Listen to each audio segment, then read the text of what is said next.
Sexo y muerte son dos pulsiones directamente ligadas a la guerra. Aunque parecen cosas completamente separadas, las conquistas territoriales terminan siendo también conquistas simbólicas, las cuales desgraciadamente en muchos casos incluyen la violencia sexual sobre las mujeres. Para el nazismo esto fue una política de Estado planificada que se llevó a cabo en toda Europa y que resultó en la violación de más de 34.000 mujeres. Prostíbulos militarizados con esclavas de numerosos países, meretrices espías en Berlín y burdeles exclusivos para reclusos en campos de concentración son solo algunos de los métodos empleados por el Tercer Reich para dominar la vida sexual de sus soldados y prisioneros. En este nuevo video de historia militar queremos contarte en detalle cómo funcionaban esos macabros establecimientos y cuál fue la importancia de la prostitución para la política de conquista de Adolf Hitler. Comencemos. A medida que el nazismo fue avanzando sobre Europa, sumando nuevos territorios conquistados prácticamente a diario, los oficiales de alto rango entendieron que era necesario poner en funcionamiento no solo bases militares, sino también prostíbulos manejados por el Reich. Estos eran establecimientos donde los soldados germanos podían tener relaciones sexuales de manera forzada con las mujeres allí esclavizadas. Esta morbosa política de Estado tenía dos fines claros. Por un lado, promovió la sexualidad que el nazismo consideraba normal, evitando que los soldados incurrieran en la masturbación excesiva o en la homosexualidad. Por el otro, se intentaba mantener un control de las mujeres con las que confraternizaron los soldados, evitando epidemias de enfermedades de transmisión sexual que podrían reducir peligrosamente la cantidad de hombres disponibles para luchar. Por supuesto, los soldados no tenían problema en acatar las órdenes de sus superiores.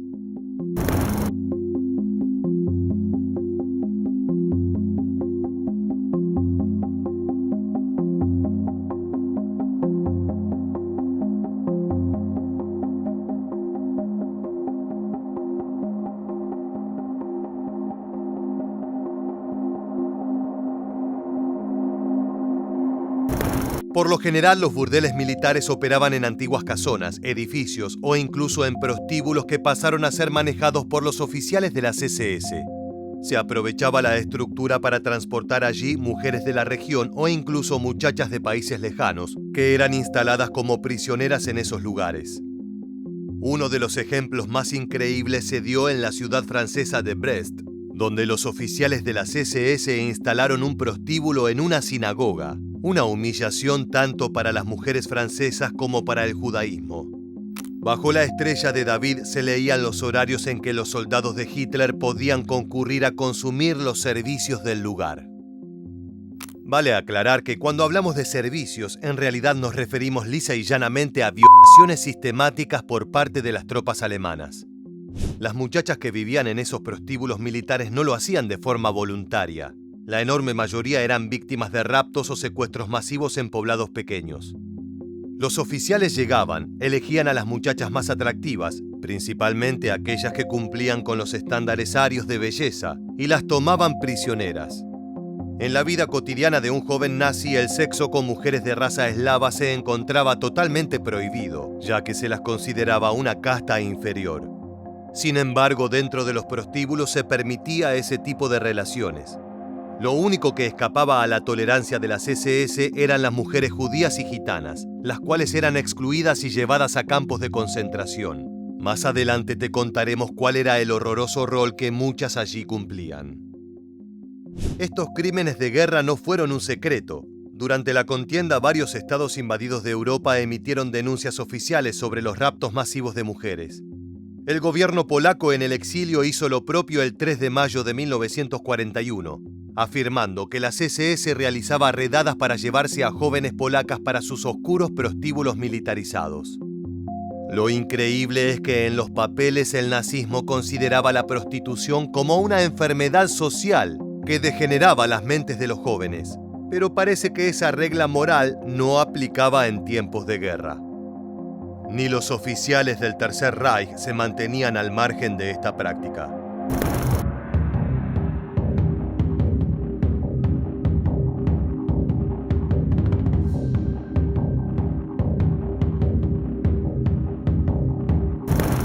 La vida en los burdeles nazis era un verdadero infierno en la tierra, con condiciones de salud infrahumanas.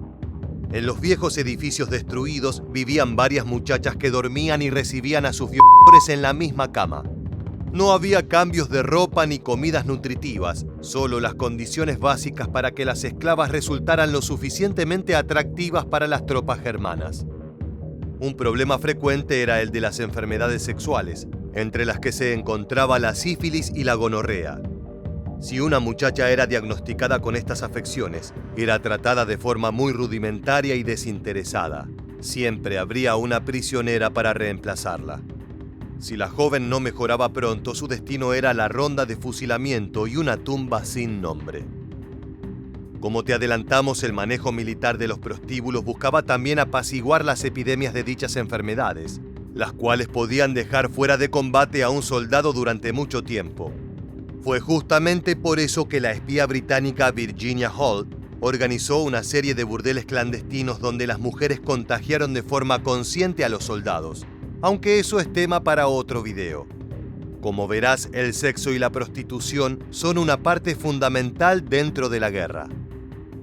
Para los soldados alemanes que ocuparon Francia, el verano de 1940 se sintió como una larga vacación en el que tuvieron la oportunidad de ocupar la ciudad más preciada del enemigo, pero también de coquetear y acosar a las mujeres francesas, tal como lo hacen estos fotógrafos nazis amateur.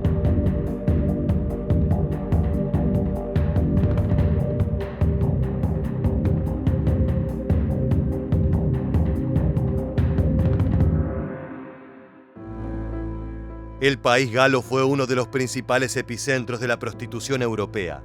Muchos autores describen de forma irónica que entre 1940 y 1945 se vivió una edad de oro para el oficio en dicho país. Las meretrices expandieron sus negocios como nunca antes y más de 10.000 mujeres tuvieron que convertirse en prostitutas para sobrevivir los horrores de la guerra. La enorme mayoría de sus clientes eran los mismísimos nazis que habían humillado a su ejército y a su pueblo. No obstante, a medida que el sexo pago aumentaba, de la misma manera crecía el odio y el resentimiento del resto de los franceses para aquellas que ofrecían sus servicios al enemigo. Lo trágico es que para muchas de las mujeres que fueron víctimas de los prostíbulos alemanes en Europa, el infierno no terminó en 1945 con la derrota incondicional del Tercer Reich. Una vez culminado el conflicto, las meretrices fueron perseguidas como traidoras a la patria y colaboradoras del régimen nazi. En Francia, las prostitutas fueron linchadas, desnudadas en público, rapadas y se les pintó una esvástica en la cara, como se puede ver en este impactante video.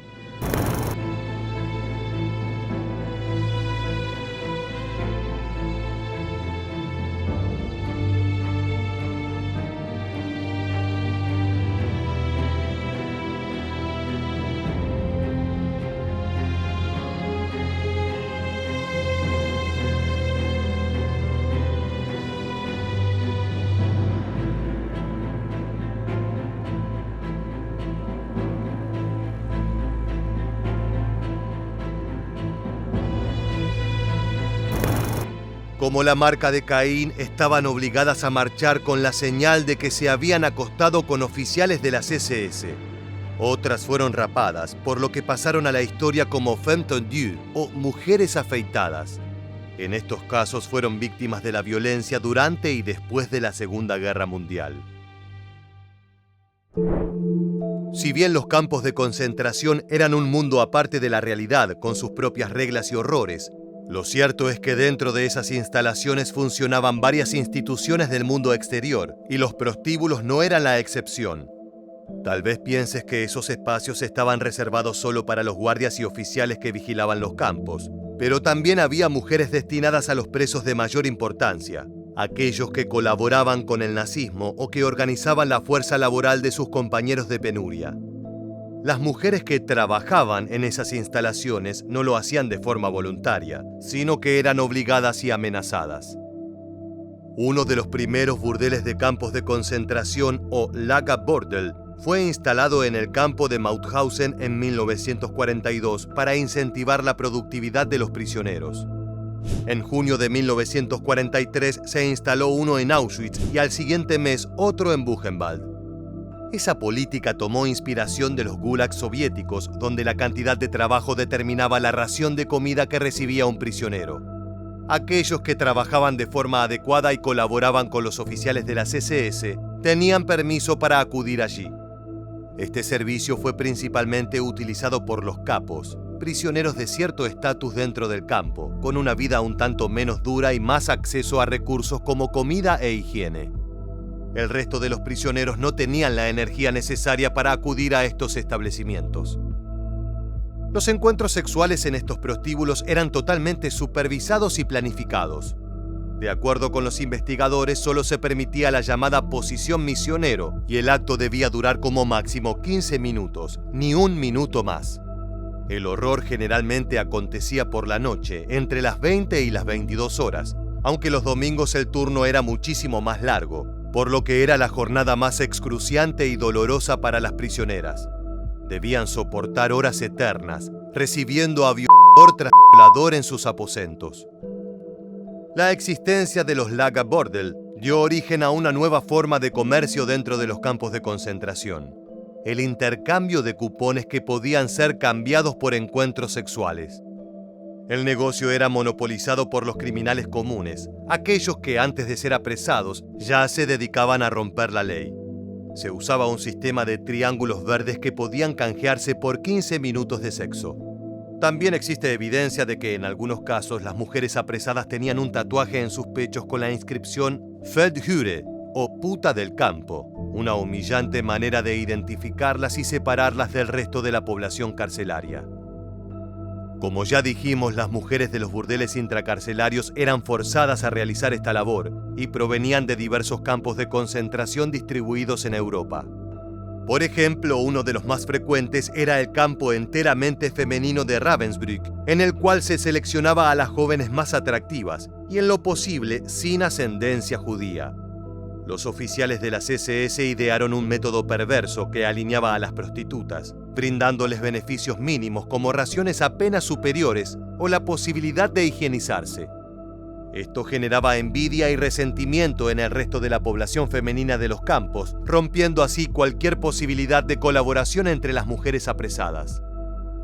Nina Mikhailovna, prisionera de un campo de concentración, años después admitió: cuando nos enterábamos que una de las chicas de nuestro bloque había sido elegida, la capturábamos, le tirábamos una manta y la golpeábamos hasta que no pudiese moverse. No sabíamos si ella se recuperaría. Ellas solo buscaban un mejor trato y nosotras las castigábamos de esta manera.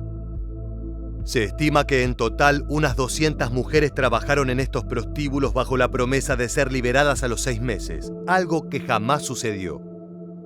Por si la violación masiva de mujeres no era crimen suficiente, el Tercer Reich también emprendió una morbosa campaña de reeducación sexual dentro de los campos de concentración. Además de usar los prostíbulos para controlar a los reos, fomentar la colaboración y prevenir disturbios, Heinrich Himmler también intentó usarlos como un medio para mostrarle a los prisioneros del Triángulo Rosado, es decir, a los homosexuales, los placeres del sexo opuesto. Se trataba de una terapia de conversión, una suerte de cura para la homosexualidad, algo que el Tercer Reich consideraba una degeneración moral propia de la modernidad. Los historiadores afirman que Himmler ordenó que todos los prisioneros gays hicieran visitas obligadas una vez por semana a los prostíbulos del campo, como un medio para curarlos de su atracción al mismo sexo. Una vez que terminó la guerra, las pocas mujeres que sobrevivieron a ese tormento tuvieron que soportar el estigma de ser prostitutas de campo, pese a haber sido en realidad víctimas de la violencia del sistema nazi. La enorme mayoría de las muchachas que trabajaban en burdeles intracarcelarios eran de origen alemán, pero habían sido catalogadas por los nazis como asociales. Cuando concluyó el conflicto, nunca fueron reconocidas como víctimas ni compensadas de forma acorde. Los nazis definían como asociales, por ejemplo, a las personas sin hogar, alcohólicos, músicos ambulantes, prostitutas o a toda mujer que no entraba en la visión ultraconservadora de los nazis. Por lo general, eran personas de entornos muy pobres. La prostitución dentro de los campos de concentración fue un secreto oscuro al menos hasta principios de los años 70, cuando se publicaron varias memorias donde se hablaba de este aspecto con cierta profundidad. Sin embargo, el tema siguió siendo tabú en las investigaciones sobre el nazismo hasta la mitad de los años 90, cuando nuevas publicaciones de investigadoras femeninas rompieron el silencio. Uno de los casos más extraños y particulares del uso de la prostitución como política de guerra fue el Salón Kitty. Se trataba de un selecto burdel berlinés operado por el nazismo, en el que además de ofrecer sexo y placeres, se llevaba a cabo una campaña de espionaje hacia figuras importantes.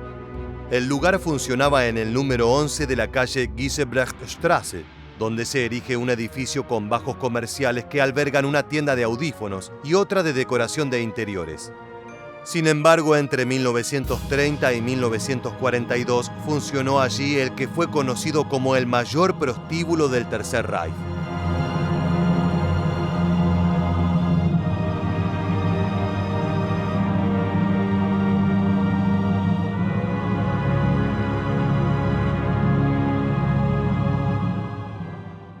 El nombre importante en esta operación era el de Katja Emma Sophie Schmidt, alias Kitty Schmidt, una mujer que operaba como la Führer de los 500 metros cuadrados del tercer piso del edificio.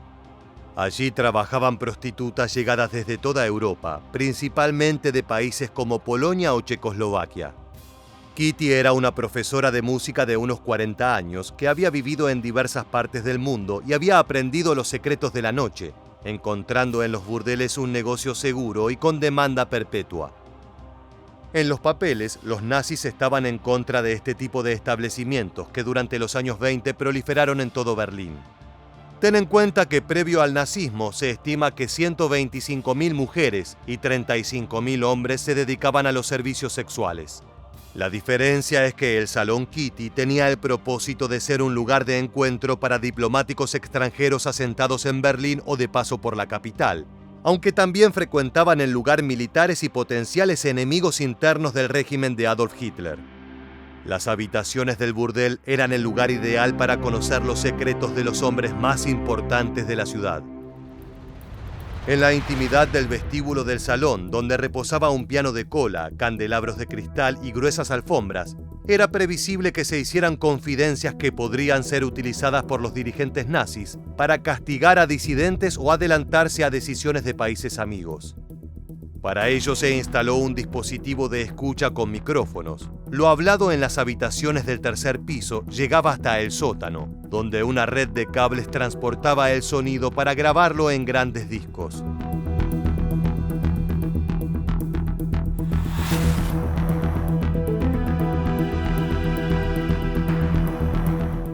Los artífices del plan fueron dos jóvenes de alto rango del régimen nazi. Por un lado, Reinhard Heydrich, responsable máximo de la seguridad y posteriormente coartífice del Holocausto, quien tuvo la idea. Y por otro, uno de los principales exponentes del espionaje alemán, Walter Schellenberg, quien la llevó a la práctica.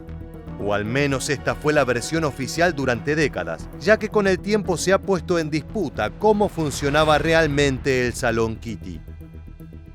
Lo cierto es que hay muchísimos misterios detrás del funcionamiento de este establecimiento, desde el verdadero método de espionaje a la frecuencia con la que acudían personalidades importantes. Una de las historias más reproducidas es la de Galeazzo Ciano, yerno de Benito Mussolini, quien acudía a un cine cercano al prostíbulo. Una vez que las luces bajaban y comenzaba la película, el italiano se marchaba en secreto para consumir los servicios de las muchachas de Schmidt. Ciano regresaba minutos antes de que terminase la película, justo a tiempo para aplaudir y elogiar las actuaciones y los giros de la trama. Los historiadores tampoco están seguros del rol de Madame Miss Kitty. ¿Era una colaboracionista que simpatizaba con el nazismo o la obligaron a colaborar desde su área de experiencia? Mucho de lo que supuestamente se sabe suele confundirse con otra película, Salón Kitty, un film de explotación del director italiano Tinto Brass. En ese film, los hechos son exagerados y tienen mucho de fantasía perversa. Tal fue el impacto de las prostitutas espías del nazismo que durante los años 70 se filmaron toda una serie de películas contextualizadas en los prostíbulos y burdeles del Reich. Por supuesto, al igual que en el film de Tinto Brass, el porcentaje de veracidad se encontraba ampliamente diluido en ficciones exageradas y morbosas. Lo paradójico es que las historias narradas por las verdaderas sobrevivientes a la prostitución durante esta época relatan hechos mucho más cruentos y salvajes que los de cualquier película de terror. La prostitución, tanto forzada como voluntaria, fue uno de los fenómenos más importantes durante la Segunda Guerra Mundial. En el caso del Tercer Reich, esta práctica fue militarizada y empleada como arma de combate, tanto para control interno como para llevar a cabo ambiciosas operaciones de espionaje.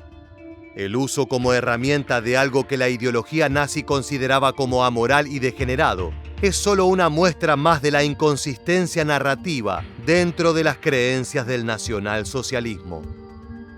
De esta manera llegamos al final de este video. Recuerda que estas son solo algunas de las miles de historias que nos dejó la contienda más violenta del siglo XX. Si quieres seguir conociéndolas, te invitamos a seguirnos y activar las notificaciones. Por el momento nos despedimos hasta la próxima entrega de Historia Militar.